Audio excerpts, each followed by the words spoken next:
Hello दोस्तों, study objective के YouTube channel पर आपका स्वागत है। दोस्तों, आज की इस वीडियो में हम पढ़ेंगे राजस्थान के बारे में संपूर्ण जानकारी। राजस्थान से रिलेटेड जितने भी सारे क्वेश्चंस हैं, महत्वपूर्ण क्वेश्चंस हैं, सारे प्रश्नों को हम इस एक ही वीडियो में देखेंगे। तो चलिए हम एक एक करके सारे प्रश्नों को देखते हैं। सबसे पहले हम देख लेते हैं राजस्थान की सीमाएँ किन राज्यों से सटी हैं। तो भारत के कुल 5 राज्यों से राजस्थान की सीमाएँ सटी हैं, जिनमें है पंजाब, हरियाणा, उत्तर प्रदेश, मध्य प्रदेश, गुजरात, और एक ऐसा देश भी है जो राजस्थान के साथ बॉर्डर शेयर करता है, उसका नाम है पाकिस्तान। पाकिस्तान एक ऐसा देश है जो राजस्थान के साथ लगभग 1170 किलोमीटर की सीमा शेयर करता है। इसके बाद हम देख लेते हैं राजस्थान के सबसे उत्तरी जिला को। तो राजस्थान का जो ये आकार है, ये पतंग की आकार का है, पतंगाकार जिसको बोलते हैं। सबसे उत्तरी जिला इसका है गंगानगर। दक्षिणी जिले की बात की जाए तो वह है बांसवाड़ा। जो पूर्वी जिला है वो है धौलपुर, और पश्चिमी जिला देखा जाए तो सबसे पश्चिमी जिला हो जाएगा जैसलमेर। इसके बाद हम देख लेते हैं राजस्थान से रिलेटेड कुछ अन्य जानकारी। राजस्थान की जो राजधानी है वो जयपुर में है। राजस्थान का जो सबसे बड़ा शहर है वो भी जयपुर है। और क्षेत्रफल की बात की जाए दोस्तों तो इसका क्षेत्रफल है 3,42,239 वर्ग किलोमीटर। अगर क्षेत्रफल के दृष्टिकोण से देखा जाए तो ये जो राज्य है भारत का सबसे बड़ा राज्य है। इसके जिलों की संख्या की बात की जाए तो वो 33 है, और यहाँ की राजभाषा जो है वो है हिंदी। और इसका पुनर्गठन किया गया था 1 नवंबर 1956 को, इसलिए 1 नवंबर को राजस्थान का स्थापना दिवस भी मनाया जाता है। इसके अलावा यहाँ पर इसकी बोलियाँ हैं, मेवाड़ी है, मेवाती है, मारवाड़ी है, और राजस्थानी यहाँ की कुछ प्रमुख बोलियाँ हैं। इनके बाद हम देख लेते हैं कुछ राज्य के चिन्हों के बारे में, राज्य की प्रतीक या चिन्ह के बारे में। तो यहाँ का जो राजकीय राज वृक्ष है वो है खेजड़ी, जो जिसे राजस्थान का गौरा या थार का कल्प वृक्ष भी कहा जाता है, वो ये वृक्ष है। इसके अलावा जो यहाँ का राज्य का लोक नृत्य है वो है घूमर, यहाँ का राज्य लोक नृत्य है। इसके अलावा यहाँ की राज्य खेल की बात करें तो वो है बास्केटबॉल।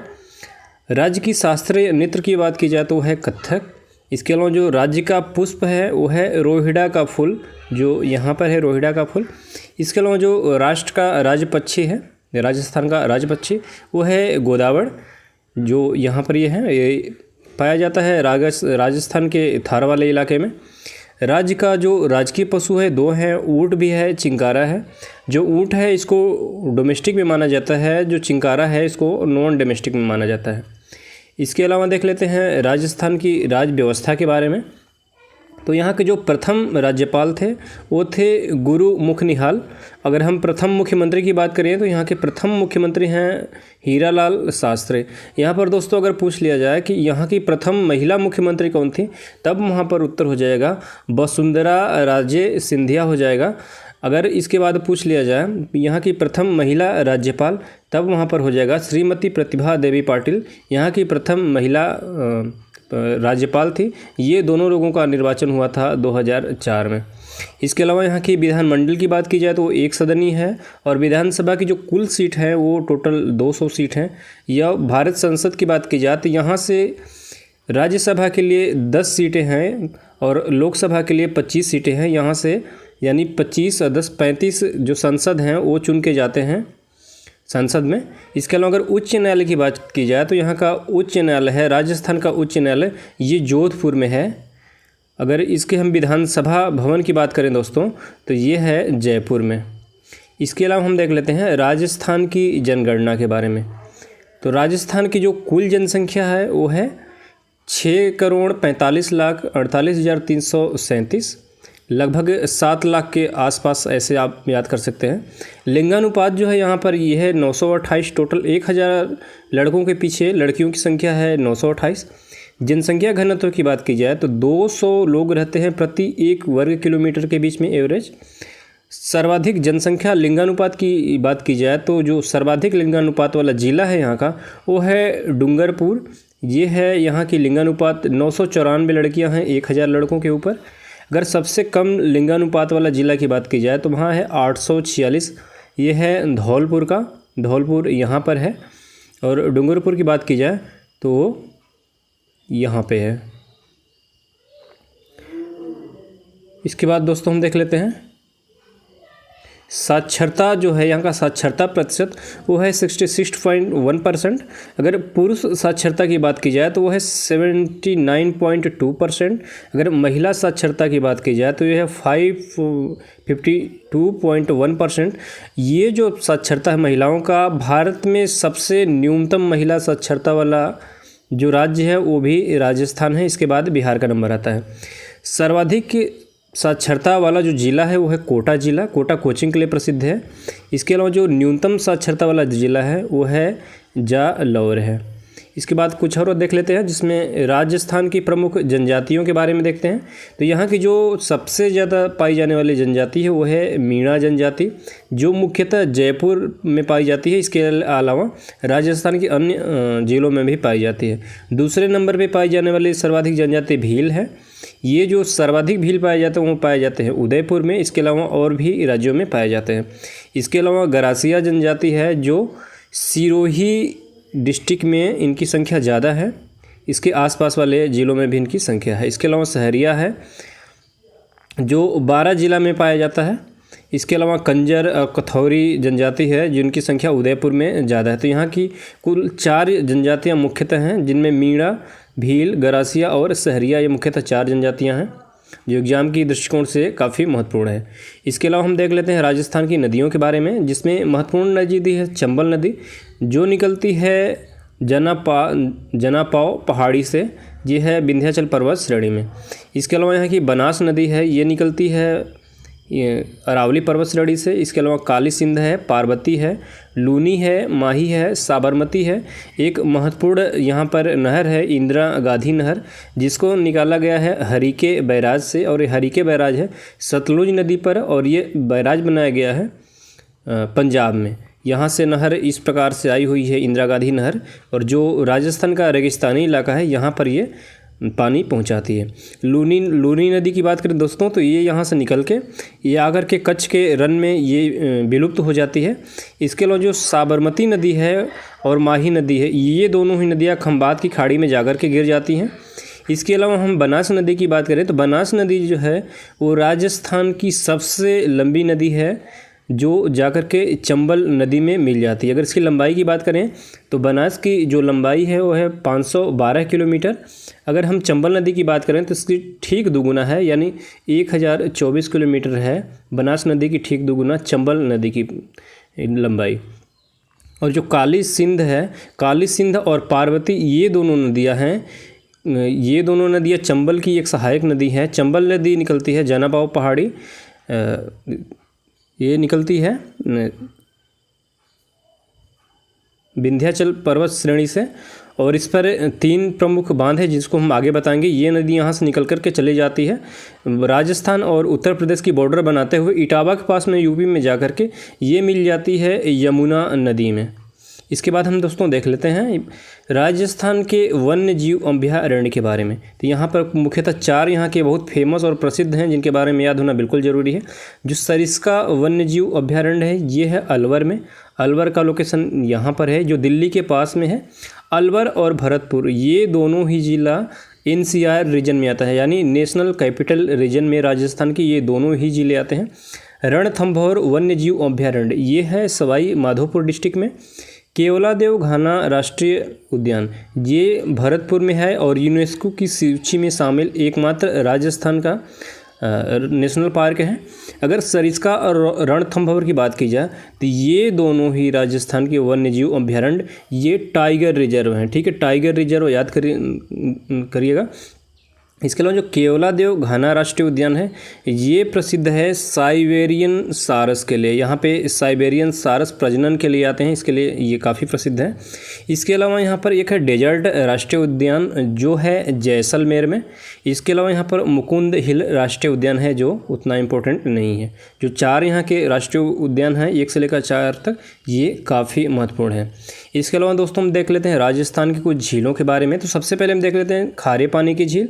खारे पानी की झील में जो सबसे खारे पानी की झील है वो है सांभर झील, और इसका लोकेशन देखा जाए तो ये है नागौर और जयपुर के बिल्कुल बॉर्डर पे।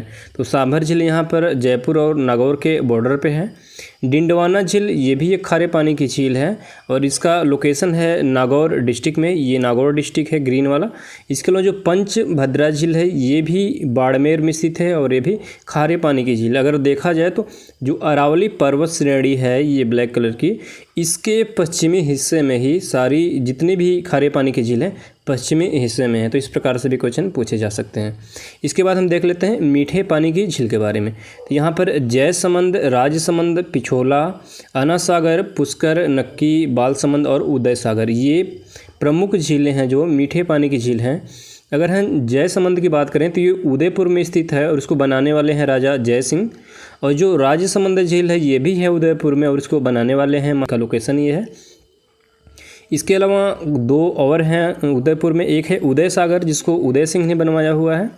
इसके अलावा पिछोला झील जो है ये भी उदयपुर में है जिसको बनवाया है राणा लाखा सिंह ने। इसके अलावा आना सागर झील है जो अजमेर में स्थित है, इसको आना जी ने बनवाया हुआ है। पुष्कर झील पुष्कर में है जो अजमेर ज़िले के पास में है और यहाँ पर ब्रह्मा जी का मंदिर है जिसके लिए प्रसिद्ध है और यहीं में पुष्कर का मेले का आयोजन भी किया जाता है।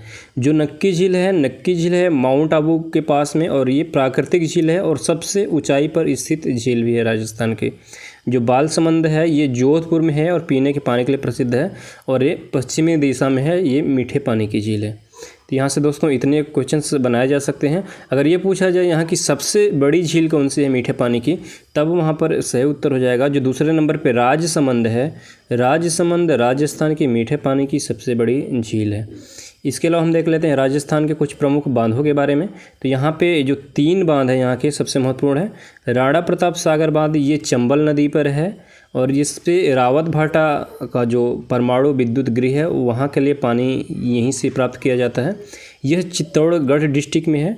अगर जवाहर सागर बात की जाए तो ये भी चंबल नदी पर है और ये कोटा डिस्ट्रिक्ट में है।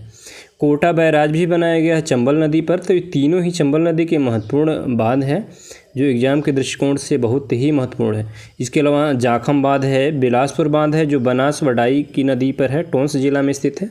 इसके अलावा सीकरी बांध है, मेजा बांध है, ये कुछ राजस्थान के महत्वपूर्ण बांध है। इसके बाद हम देख लेते हैं राजस्थान के पर्यटक स्थल के बारे में। राजस्थान का जो सर्वाधिक पर्यटक स्थल है वो लगभग जयपुर में ही है। तो जयपुर में देख लेते हैं क्या क्या है। यहाँ पर हवा महल है जिसको बनवाया है राजा सवाई प्रताप सिंह ने 1799 ईस्वी में। इसके अलावा यहाँ पर चंद्र महल है जिसको सिटी पैलेस के भी नाम से जाना जाता है। इसके अलावा सिसोदिया के रानी का बाग भी है, इन दोनों को ही बनवाया है महाराजा जय सिंह ने द्वितीय ने। इसके अलावा आमेर का महल और दुर्ग भी है। अल्बर्ट हॉल म्यूजियम भी है जिसे बनवाया है सवाई राम सिंह ने 1876 में, लेकिन आम पब्लिक के लिए इसको खोला गया था 1886 में। इसके अलावा यहाँ पर है जल महल जो मानसर झील में स्थित है। इसके अलावा जंतर मंतर है जयपुर में जिसको बनवाया है सवाई जय सिंह ने। इसके अलावा नागरगढ़ फोर्ट है जो जयपुर में ही है और इसको बनवाया है सवाई जय सिंह ने। इसके अलावा दोस्तों और देख लेते हैं कुछ जो यहाँ के स्मारक हैं। मेहरगढ़ दुर्ग है जो है जोधपुर में और इसको बनवाया हुआ है राव जोधा जी ने। अगर जूनागढ़ किला की बात की जाए तो ये है बीकानेर में और इसको बनवाया हुआ है राजा जय सिंह ने। 2.5 दिन का झोपड़ा ये अजमेर में स्थित है, इसको बनवाया है कुतुबुद्दीन ऐबक ने। इसके अलावा जो विजय स्तंभ है ये है चित्तौड़गढ़ का जो किला है उसके अंदर ही है जिसको राणा कुंभा ने बनवाया था। इसके अलावा दरगाह है अजमेर शरीफ, ये अजमेर में स्थित है, सुल्तान गयासुद्दीन ने इसे बनवाया था। इसके अलावा शेरगढ़ का किला जो है वो धौलपुर में है, इसे बनवाया है शेरशाह सूरी ने। भरतपुर का किला जो है वो भरतपुर में है और इसे बनवाया है राजा सूरजमल ने। तो ये क्वेश्चन तो अगर आप राजस्थान से बिलोंग करते हैं तो सारे ये क्वेश्चन आपको याद होने ज़रूरी हैं।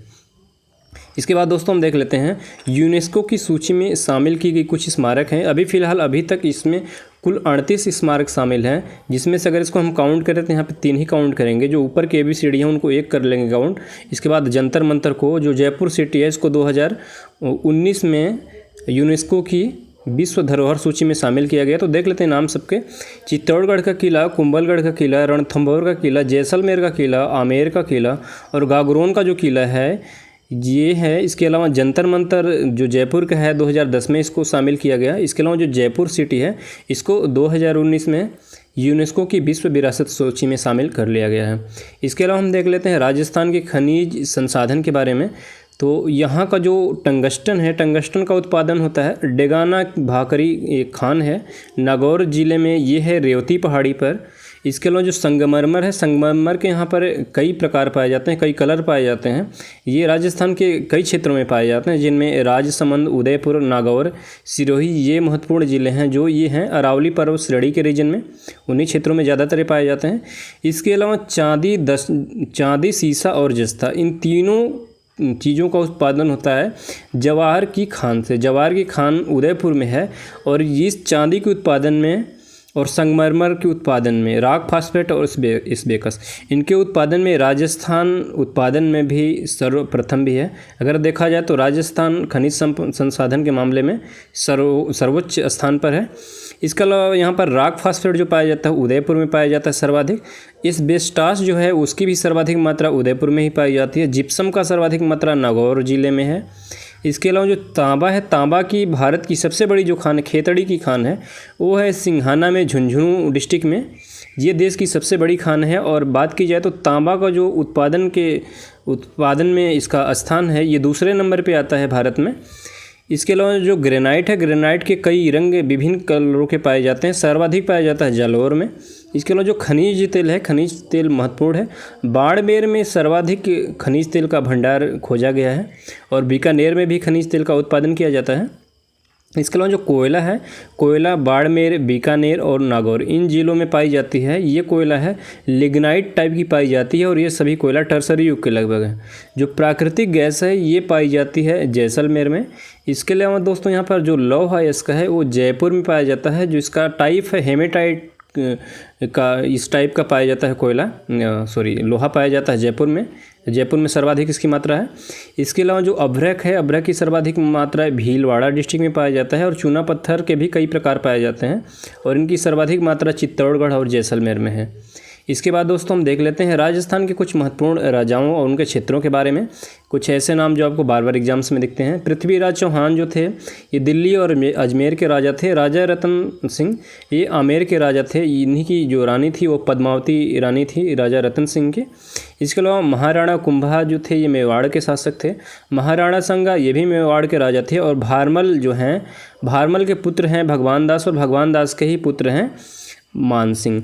जो भारमल थे, भारमल ऐसे एक राजपूत राजा थे जिन्होंने अकबर की अधीनता स्वीकार सबसे पहले की थी और इनके जो पुत्र थे भगवान दास, इन्होंने इसके अधीन ही काम किया अकबर के। और इनके जो पुत्र थे मान सिंह ये भी इनके अधीन में, अकबर के अधीन में ही काम किया। भारमल की पुत्री का नाम था हरकाबाई। हरकाबाई का विवाह हुआ था अकबर के साथ में। इसके अलावा जो भगवान दास थे इनकी पुत्री का नाम था मानबाई और मानबाई का विवाह हुआ था जहांगीर के साथ में। इसके अलावा एक और राजा थे उदय सिंह, जिसको मोटा राजा भी कहा जाता है। ये मारवाड़ के शासक थे। उदय सिंह ये मारवाड़ के शासक थे। इनकी भी एक पुत्री थी और अपनी पुत्री का विवाह इन्होंने किया हुआ था जहांगीर के साथ में। और इसके बाद देख लेते हैं महाराणा प्रताप जो थे। महाराणा प्रताप ऐसे एकमात्र राजपूत राजा थे जिन्होंने कभी भी मुग़ल साम्राज्य का कभी भी अधीनता स्वीकार नहीं की। ये अकबर के अधीन कभी भी नहीं आए। इन्होंने जंगल में 4 सालों तक घास की रोटियां खाई लेकिन गुलामी कभी नहीं की मुग़ल शासक अकबर का। ये भी मेवाड़ के राजा थे। महाराणा अमर सिंह ये महाराणा प्रताप के बेटे थे जिन्होंने अकबर की अधीनता स्वीकार कर ली थी हल्दीघाटी युद्ध के बाद। ये भी मेवाड़ के राजा बने। उसके बाद हैं महाराजा उदय सिंह द्वितीय जो आमेर के राजा थे। इसके अलावा महाराणा उदय सिंह ये मेवाड़ के राजा थे।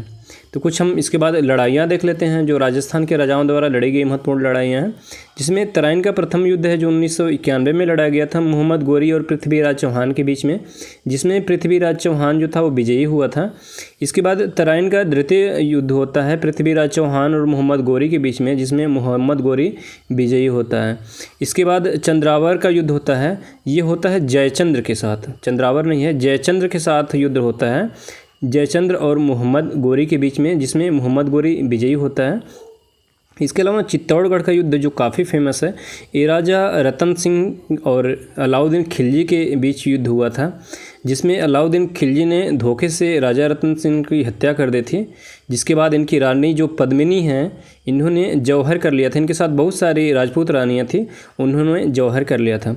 सारंगपुर का युद्ध जो है वो हुआ था 1437 में। ये मसूद खिलजी और राणा कुंभा के बीच हुआ था, जिसमें राणा कुंभा विजयी हुए थे। ये चित्तौड़गढ़ के राजा थे। चित्तौड़गढ़ जो था इनका जो आमेर के राजा थे, इनकी राजधानी हुआ करती थी। इसके अलावा जो खतौली या कोटा का युद्ध है 1517 में, इसमें इब्राहिम लोदी और राणा संगा के बीच युद्ध हुआ था, जिसमें राणा संगा विजयी हुआ था। ये इनको राजस्थान वाले एरिया में इनको यहाँ पर शासन करने से रोक दिया था। इसके अलावा जो खानवा का युद्ध हुआ था, खानवा का युद्ध हुआ था राणा संगा और बाबर के बीच में, जिसमें बाबर विजयी हुआ था। दोस्तों जो राणा संगा था, राणा संगा इतने महान शासक थे और कई युद्धों में इन्होंने कभी हारा नहीं था, इसलिए जो बाबर के जो सैनिक थे उन्होंने, बाबर के सैनिकों ने राणा संगा से युद्ध करने के लिए मना कर दिया था। इसके बाद बाबर ने जिहाद का नाम दिया था। इसके अलावा जो नशा है, नशा पर बिल्कुल प्रतिबंध लगा दिया था इनसे युद्ध करने के लिए। इसके बाद युद्ध होने के बाद ये राणा संगा से जीत जाते हैं। इसके बाद जो हल्दी घाटी का युद्ध हुआ था वो हुआ था महाराणा प्रताप के बीच और अकबर के बीच, जिसमें अकबर के सेनापति मान सिंह थे।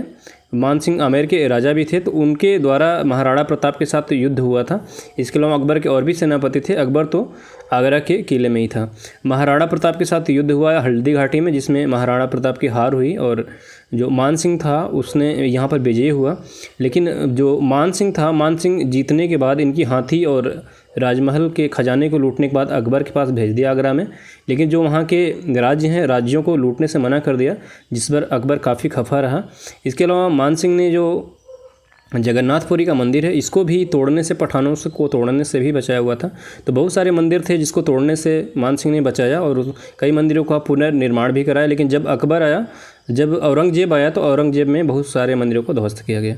इसके बाद जो दौराई का युद्ध है, दौराई का युद्ध हुआ था दारा सिंह और औरंगजेब, ये दोनों भाई थे, दोनों भाइयों के बीच युद्ध हुआ था सत्ता को लेकर के, जिसमें औरंगजेब विजयी रहा था। इसके अलावा जो मंदसौर का युद्ध हुआ था वो हुआ था मराठा और सवाई जयसिंह के बीच में, जिसमें सवाई जयसिंह जो थे ये विजयी हुए थे। इसके बाद दोस्तों हम देख लेते हैं राजस्थान की कुछ अन्य सामान्य जानकारी, जिसमें राजस्थान का हृदय कहा जाता है वो कहा जाता है अजमेर को। राजस्थान का जो गौरव है वो कहा जाता है चित्तौड़गढ़ को। इसके अलावा राणा प्रताप के जो हाथी का नाम भी पूछा जाता है, तो इनके हाथी का नाम था राम प्रसाद, जिसने काफ़ी विध्वंस मचा रखा था हल्दी घाटी के युद्ध में, जिसको पकड़ करके मान सिंह ने आगरा भेज दिया था। लेकिन जो ये हाथी थी, हाथी वहाँ पर जाने के बाद कुछ खाना वाना नहीं खाया और अंत में अपना प्राण त्याग दिया। राजस्थान का जो सबसे बड़ा ज़िला है वह जैसलमेर। ये भारत का सबसे बड़ा दूसरा ज़िला है। जो पहला ज़िला है वो है लद्दाख। इसके अलावा राजस्थान की सबसे आबादी वाला जो शहर है वो जयपुर है। खनिजों का अजायब घर कहा जाता है राजस्थान के, क्योंकि यहाँ पे प्रचुर मात्रा में खनिज पाए जाते हैं। 13 पंथ के प्रवर्तक हैं भीखड़ जी। इसके अलावा राजस्थान के सबसे ऊंचा स्थान जो है वो माउंट आबू है। अरावली पर्वत की सबसे ऊंची चोटी भी है और यहाँ पर दिलवाड़ा का मंदिर भी है। राजस्थान की सबसे जो लंबी नदी है बनास नदी, और इसकी लंबाई की बात की जाए तो 512 किलोमीटर है। अगर पानी की बात की जाए स्टोरेज के मामले में, तो स्टोरेज के मामले में जो सबसे बड़ी नदी है वो हो जाएगी चंबल, क्योंकि चंबल का अफवाह क्षेत्र है वो सबसे ज़्यादा है, तो इसलिए उसमें पानी ज़्यादा है। लेकिन लंबाई के मामले में ये बनास नदी सबसे लंबी नदी राजस्थान की है। जयपुर की स्थापना की गई थी 1727 ईस्वी में। इसके अलावा कुछ और देखते हैं। मरुस्थल वन रोपड़ व भू संरक्षण केंद्र है जोधपुर में। गुलाबी शहर कहा जाता है जयपुर को। केंद्रीय भेड़ एवं ऊन अनुसंधान संस्थान ये है अंबिकापुर में। भाखड़ा नागल परियोजना, जो भाखड़ा परियोजना है ये है हिमाचल प्रदेश में। नागल परियोजना जो है वो जो पंजाब में। और दोनों परियोजनाओं का जो इससे लाभान्वित राज्य है वो है हनुमानगढ़ जिला। हनुमानगढ़ जिला राजस्थान का एक जिला है, जहाँ पर कालीबंगा, हड़प्पा कालीन के जूते हुए खेतों के साक्ष्य मिले थे वो कालीबंगा। यही कालीबंगा जो है ये है हनुमानगढ़ में। राजस्थान का क्षेत्रफल भारत के कुल क्षेत्रफल का 10.41% है और सबसे बड़ा जिला भी है भारत का ये। मंगला, ऐश्वर्या, विजया, राजेश्वरी, भाग्य व सरस्वती ये राजस्थान के कुछ खनिज तेल के कुओं के नाम हैं। राजस्थान के प्रमुख लोक नृत्य में घूमर है, यहाँ का राज्य नृत्य भी है। घपाल है, फुंदी इत्यादि नृत्य हैं। थल सेना का दक्षिणी और पश्चिमी कमांड जो है, एकमात्र कमांड जो है वो है यहाँ पर जयपुर में, इसका मुख्यालय है। इसके अलावा दोस्तों पोखरण जो है, पोखरण राजस्थान के जैसलमेर ज़िले में स्थित है। दिलवाड़ा मंदिर की बात की जाए तो ये जैन मंदिर है जो माउंट आबू पर स्थित है, और माउंट आबू के पास में ही नक्की झील है जो राजस्थान की सबसे ऊंचाई पर स्थित झील भी है। राजस्थान पाकिस्तान के साथ 1170 किलोमीटर का बॉर्डर साझा करता है। राजस्थान अपना स्थापना दिवस 1 नवंबर को मनाया जाता है। सूफी संत जो मोइनुद्दीन चिश्ती थे, इनका मकबरा ये है अजमेर में स्थित है, और इसे ही अजमेर शरीफ या फिर ख्वाजा गरीब नवाब की दरगाह के नाम से भी जाना जाता है। चंद्रवर दाई जो थे ये पृथ्वीराज चौहान के दरबार में रहते थे, जिनकी रचना का नाम है पृथ्वीराज रासो। जो मीराबाई थी ये भी राजस्थान से बिलोंग करती थी। ये राणा सांगी की जो पुत्र था महाराणा भोजराज, उसकी पत्नी थी। इसके अलावा जो राजस्थान की एकमात्र और भारत की सबसे प्राचीन पर्वत श्रृंखला है वो है अरावली पर्वत श्रृंखला, वही राजस्थान में स्थित है। इस प्रकार से दोस्तों हमने राजस्थान के बारे में जितनी भी सारे महत्वपूर्ण क्वेश्चंस हैं सारे को इसको एक ही वीडियो में इंक्लूड किया था। उम्मीद करता हूं कि हमारी वीडियो आपको काफ़ी पसंद आई होगी। अगर वीडियो अच्छी लग रही है दोस्तों तो वीडियो को लाइक करिए, दोस्तों के पास शेयर करिए। अगर चैनल पर नए हैं तो चैनल को सब्सक्राइब करके बेल आइकन को प्रेस कर लीजिए, ताकि जब भी हम इस प्रकार की वीडियो अपलोड करें तो आपको इसके नोटिफिकेशन मिलते रहें। जितने भी सारे भारत के राज्य हैं इन सारे राज्यों के ऊपर मैं एक एक करके सारे के ऊपर ऐसे ही वीडियो बना रहा हूँ। वीडियो देखने के लिए दोस्तों आपका बहुत बहुत धन्यवाद।